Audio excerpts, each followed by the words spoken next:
No, we're looking at a national emergency because we have a national emergency. Just read the papers. We have a crisis at the border of drugs, of human beings being trafficked all over the world. They're coming through. And we have an absolute crisis, and of criminals and gang members coming through. It is national security. It's a national emergency. We'll be letting you know fairly soon. I'm in the break room, and I see the president say, because this country's in an emergency. Well, I know that's the action he's got to take. I know he's been mulling it. We first told you this over a year ago, another global exclusive. And you watch, and sometimes he changes plans. But 95% chance tomorrow Trump will declare a national emergency. So this is happening. And I did a special report on Saturday saying the president is preparing a national emergency. He is preparing to introduce a national emergency to the public. And then if the globalists try to block securing it and activate their Antifa or other terror groups, there's the Mike Adams article we were talking about from a few months ago. The president is set to deal with that. So Trump set to declare national emergency to stop the deep state January 4th. January 5th article, President Trump is preparing the public for the introduction of national emergency.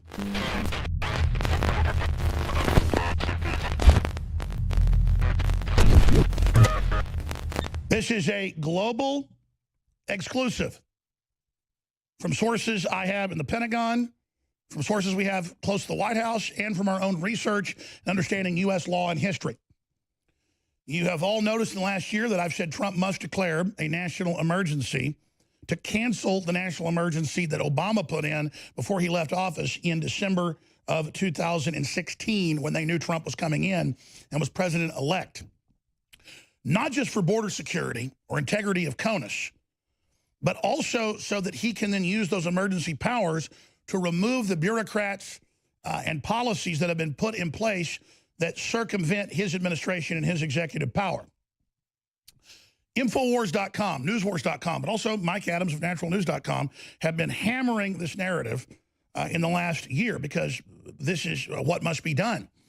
And we're in a real crisis against the globalists, the Chi-Coms, the EU, the economic war, the private Federal Reserve. We have the head of the World Bank being made to resign today. The president can only do that under a national emergency. And there are executive orders in place going back 50-plus years, really before that, to the War Powers Act in 1933, that under any economic emergency, military emergency, or other emergency, particularly the border, the president can do this. It isn't martial law. It isn't a civil emergency. It isn't regular laws being suspended. It's how the executive interfaces with the agencies and the bureaucracies that are mutinous and ignoring Trump. So you notice he's removed hundreds of top people that were working with the deep state. And it's all unfolding very, very fast. Now, remember, I just said Saturday in a special report that Trump is preparing to institute a national emergency. And you notice, again, going back months ago, we have pointed that out over and over and over again because we understand what is at stake here. I'm not calling for martial law. The left is spinning that. They're the ones wanting civil emergency. They're the ones wanting impeachment. They're the ones wanting to bankrupt and plunge the economy. They're the ones trying to break our borders. They're the ones having Antifa go out and storm everywhere. Reagan declared a national emergency with the strike at the air traffic controllers. He had to declare it to order them back, essential employees. There's been other emergencies. Obama used one and Bush used one to hold us hostage and give trillions to foreign banks in 2008 and 2009. Paulson, the head of the Treasury, said there'll be martial law, tanks in the street, and blood if you don't back the president's emergency to Congress, if you try to buck it and don't appropriate it. But the president could have still done it on his own. So Trump's doing this not to sell us out to the New World Order, but to stand up against it. And this country is in a major, major crisis.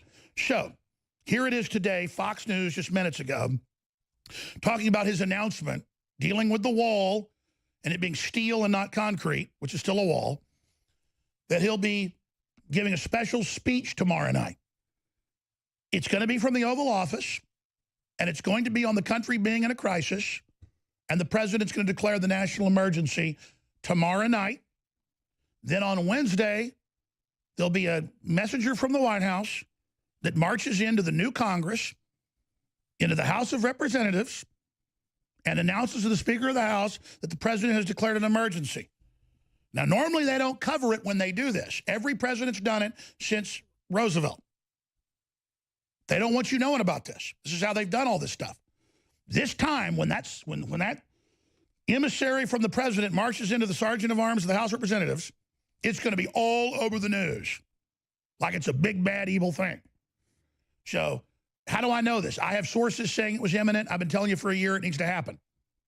We're going to pull up the articles, not just from last week, but a year ago, 6 months ago, 2 months ago, 3 months ago, October 27th, all of it. We're going to get that up on screen for you. Now, here is Fox News, and the president hints at it. He says this country is in an emergency. Here it is, right now. We'll build a steel barrier, steel. It'll be made out of steel. It'll be less obtrusive, and it'll be stronger.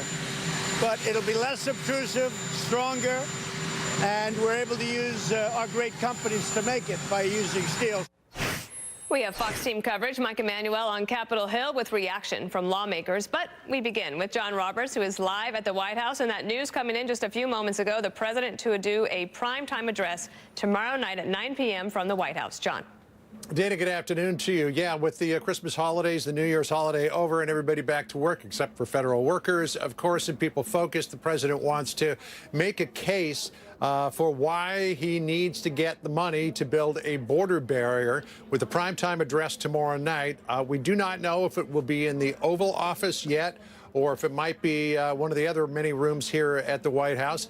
When you do something from the Oval Office, it tends to have a lot more importance attached to it than if you did it, say, from the map room or somewhere like that. We expect that the president will probably tweet the location coming up here in the next few minutes. But it's clear that he will, tomorrow night in this address at 9 o'clock, make the argument from a national security standpoint that the money is needed for the wall. The president tweeting, quote, "I am pleased to inform you that I will address the nation on the humanitarian and national security crisis, underscore crisis, on our southern border, Tuesday night, 9 p.m. Eastern."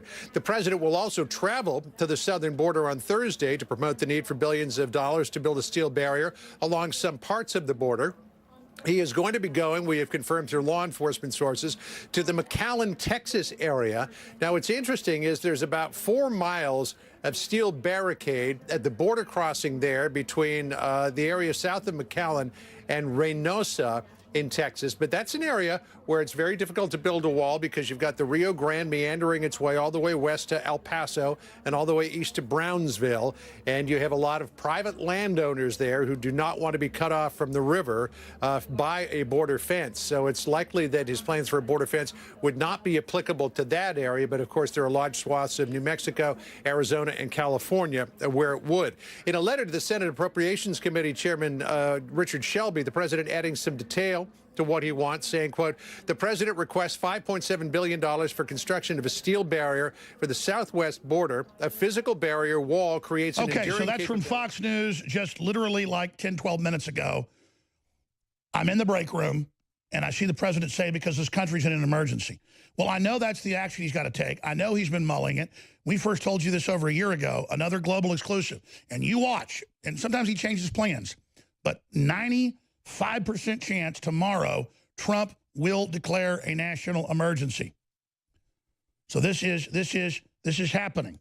And I did a special report on Saturday saying the president is preparing a national emergency. He is preparing to introduce a national emergency to the public.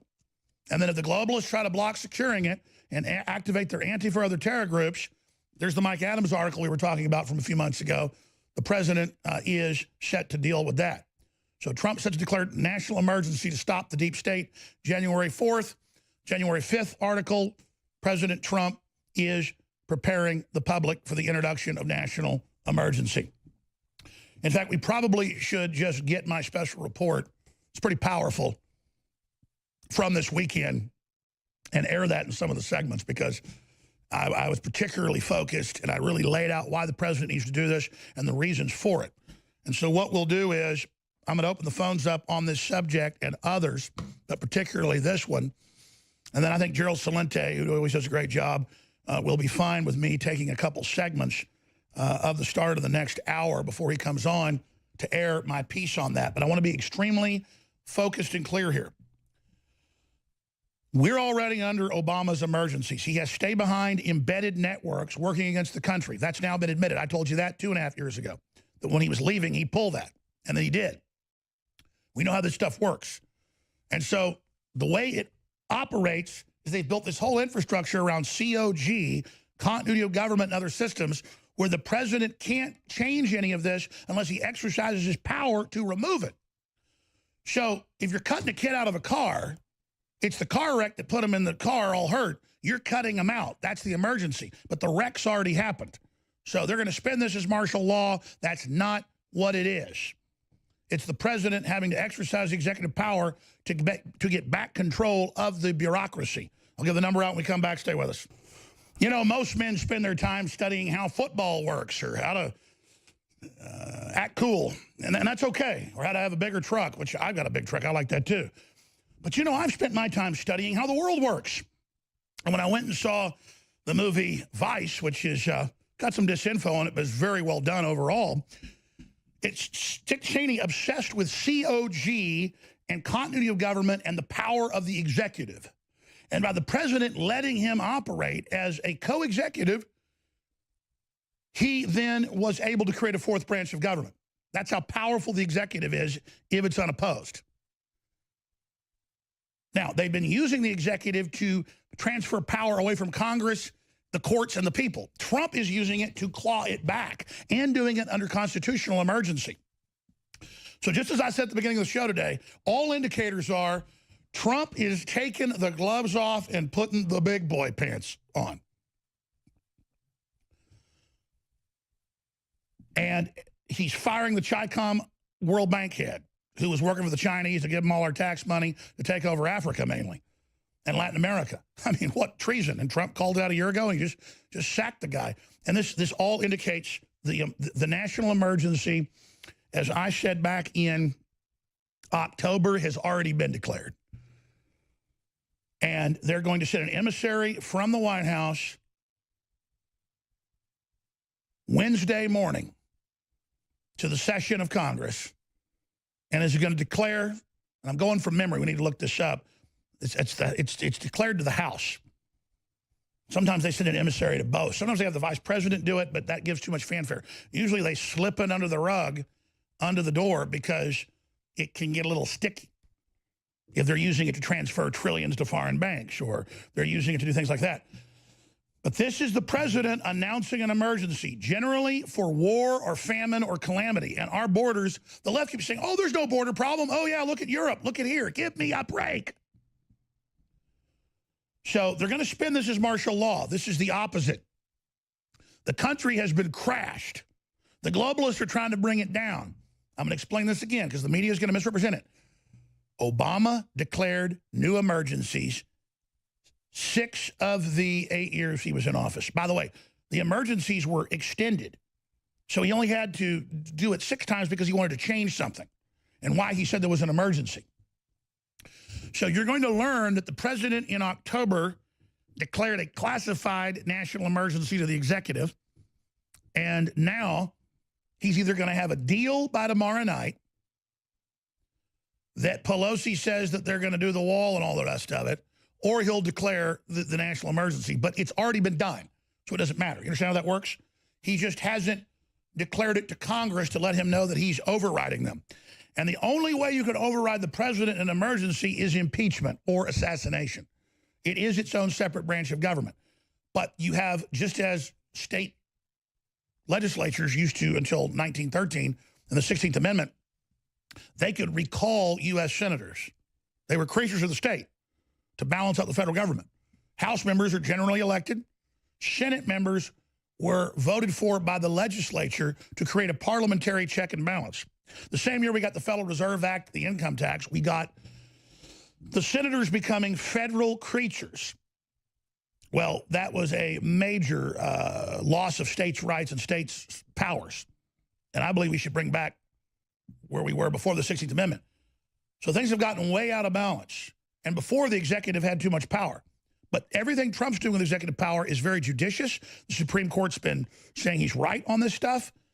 And that's where we're headed here. And that's why the Democrats are so scared. They're not worried about the future of the court. They think they're going to sew this up. But if the Supreme Court stands with Trump during all of this is coming up, it's going to be a big problem. You see, the House indicts, the Senate tries, and it's not going to go there because Trump has all the Trump cards. The ace of spades. The Clintons and the Obamas were heavily involved with Saudi Arabia on 9/11. And he has a bunch of other ace cards. He's got a handful of ace of spades. This isn't like a regular card game. He's probably got 20 ace of spades, 20 ace of clubs. It just goes down the line from there. It just gets better. Gets more sickening. And this is just an epic time to be alive, ladies and gentlemen. You need to understand that. And I'm proud of InfoWars. I'm proud of our audience because you have lobbied the president to declare the national emergency. Quite frankly, he's never given an Oval Office address. They're all saying, oh, we don't know if it'll be in the Oval Office. We don't know. No, it's going to be in the Oval Office if he declares the national emergency. And I'm saying the national emergency has already been declared, but it will be officially declared. And even if Pelosi agrees to pass the border funding and back off, Trump will say to speed it up and to hurry it up and to make it work better, I'm going to go ahead and declare the emergency. Oh, look, now Schiff's saying it. There it is. Trump may declare a national emergency. And then Schiff comes out and says he has the power to, but I really hope he doesn't. Look how scared he looks. These criminals that have used old executive power left behind by Obama, hoping Trump didn't figure this out, hoping Trump didn't remove it. But see, even Schiff can't lie. I forgot I saw that video this morning. And because he knows that it's in the Constitution, it's in the law, he just goes, well, he has that power, but I hope he doesn't. It's not about the wall. The wall's only part of it. It's about checkmating these creatures who, again, Obama put executive powers in and emergencies that are still operating. Trump has to reverse it. He has to fire the head of the Federal Reserve, fire the head of the World Bank. Oops, just happened. But for face saving, he resigned. He's going to fire them all. It's like the globalists are Tokyo and Godzilla's Trump, and he just came out of the water, and he's pissed. Maybe we should play Blue Oyster Cult Godzilla when we come back. because if they want to fight, you better believe they're going to get one. This is the joy of information war. Only thing better would be, I guess, the hors d'oeuvres of the physical dainties. But this is what it's all about, ladies and gentlemen. And the country's been on its deathbed. China's threatening war. We're arresting the Chinese spies. They're rolling them up. And that's why the rest of the deep state is flipping out, because they are complicit traitors and they're fighting for their dirty political and physical lives. General McChrystal and all this other trash. All these corrupt billionaires on the Chi-Com payroll look scared, don't they? Because they're un-American scum. Their army is a bunch of Antifa professor meth heads and other asswipes. 877-789-ALEX. I want to talk about the national emergency. You think Trump's right? You know it's coming. How will the enemy hit back? 877-789-2539. Trump gave us a prelude to this last week. He said it's going to be a hell of a year. So strap yourselves in and get ready for a wild ride. Woohoo! Yeah! Yeah! 877-789-2539. No, we're looking at a national emergency because we have a national emergency. Just read the papers. We have a crisis at the border of drugs, of human beings being trafficked all over the world. They're coming through. And we have an absolute crisis, and of criminals and gang members coming through. It is national security. It's a national emergency. We'll be letting you know fairly soon. Have you considered using emergency powers to grant yourself authorities to build this wall without congressional approval? And second, Yes, on I have. Mexico, you have. Yes, I have. And I And- can do it if I want. So you don't need congressional approval to build the No, wall? we can use them. Absolutely. We can call a national emergency because of the security of our country. Absolutely. No, we can do it. I haven't done it. I may do it. I may do it. But we can call a national emergency and build it very quickly. And it's another way of doing it. But if we can do it through a negotiated process, we're giving that a shot. So is that a threat hanging over the Democrats? I never threaten anybody. But I am allowed to do that, yes. CBD-rich hemp oil is totally organic, all natural, something God gave us, and it doesn't have THC in it, and it's totally legal in all 50 states. This is where everybody's going.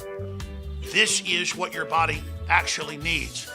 There are so many different spectrums of this natural oil that comes from hemp, now legal and lawful in all 50 states, that you need to just go research it for yourself. Now, obviously, there's been a giant marijuana legalization craze that Soros has funded the last 10 years. I've not been involved in that. It's a huge bubble. This is not marijuana. There are hundreds of varieties of hemp. This is industrial hemp that has all the good attributes, but not the bad attributes that turn people into potheads in their basements, picking and eating their boogers. This is the good CBD from the organic hemp oil. And there are so many great products that you simply need to go to InfoWarsStore.com and link over to WashingtonsReserve.com, or simply go to WashingtonsReserve.com yourself to look at all the products, to read about the history, and to see the facts for yourself. It's a 360 win. There are different CBD rich hemp oil extractions for many, many, many different uses. You owe it to yourself to go look at this for yourself, and to also understand it helps fund the InfoWar. People wonder why I haven't gotten into CBD oil. Well, because some of the stuff's got problems, some of it can get you high, and some of it can get you arrested. This is not that. Legal in all 50 states. It's from hemp, not marijuana. It's totally legal. Again, ladies and gentlemen, we can ship to all 50 states right now from the great website, WashingtonsReserve.com.